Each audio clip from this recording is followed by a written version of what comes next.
Hopefully it doesn't make a mess. Oh my gosh.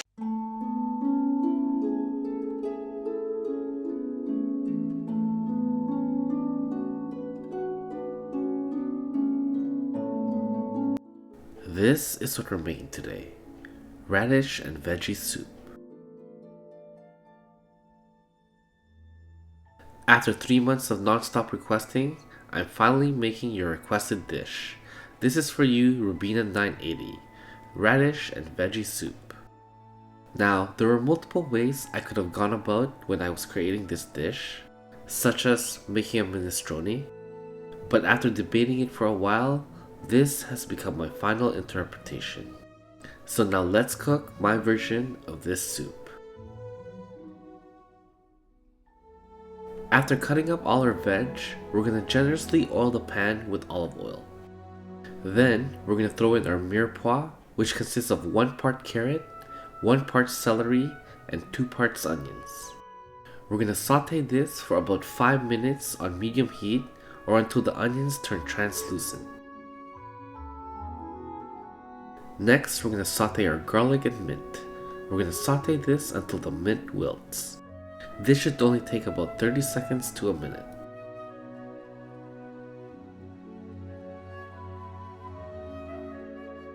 Then we're going to add in a tablespoon of cayenne pepper and paprika to give it a little bit of heat. We're going to saute this for about 2 minutes just to let the spice release its oils. And when everything is nicely sauteed and have softened, we're going to add in 500 milliliters of crushed tomatoes. We're going to give this a little bit of a stir, caramelize the tomatoes a little bit, and then add in 2 liters of vegetable stock. Now if you don't have vegetable stock, you could just use water, or if you want a little bit more flavor in there, you could also use chicken stock. Once all the water or veg stock's been added in, we're going to give it a little bit of a mix and then bring it to a simmer.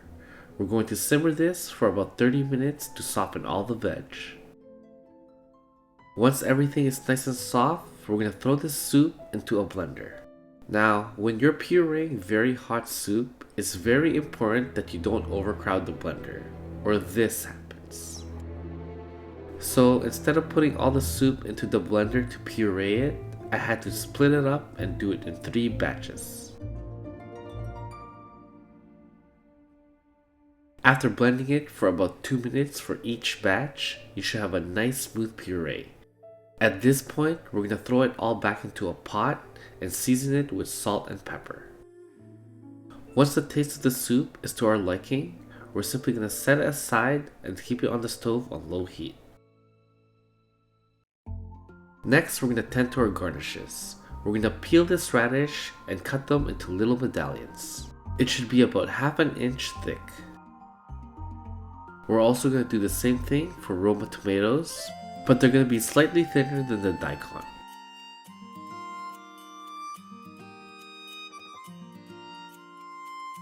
Once the tomatoes have been all cut, we're going to place them in a pan with some olive oil. We're going to spread the oil around evenly with a paper towel, then lay our tomatoes down side by side.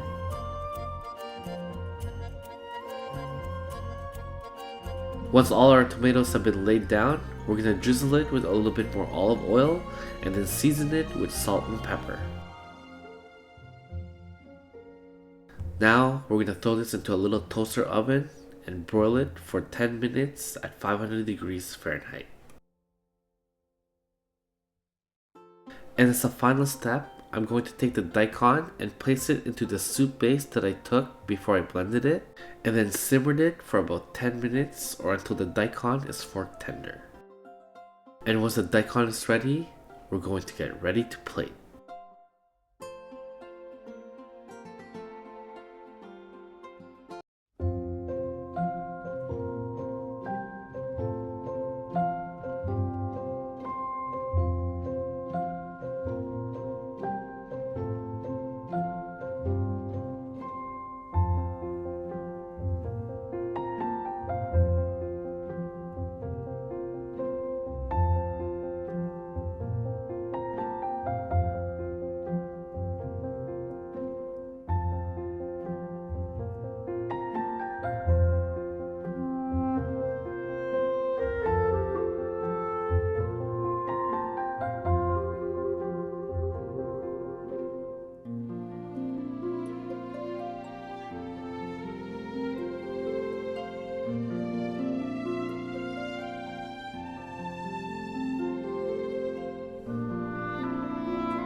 This is my interpretation of the radish and veggie soup.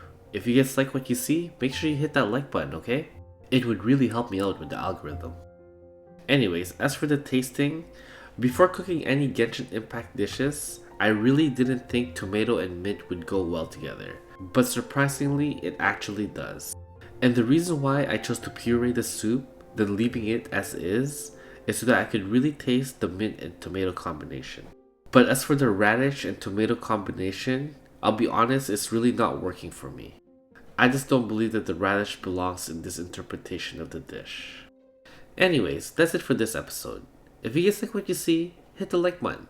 And if you guys have any suggestions on what I should cook next, please post in the comments below. And don't forget to subscribe.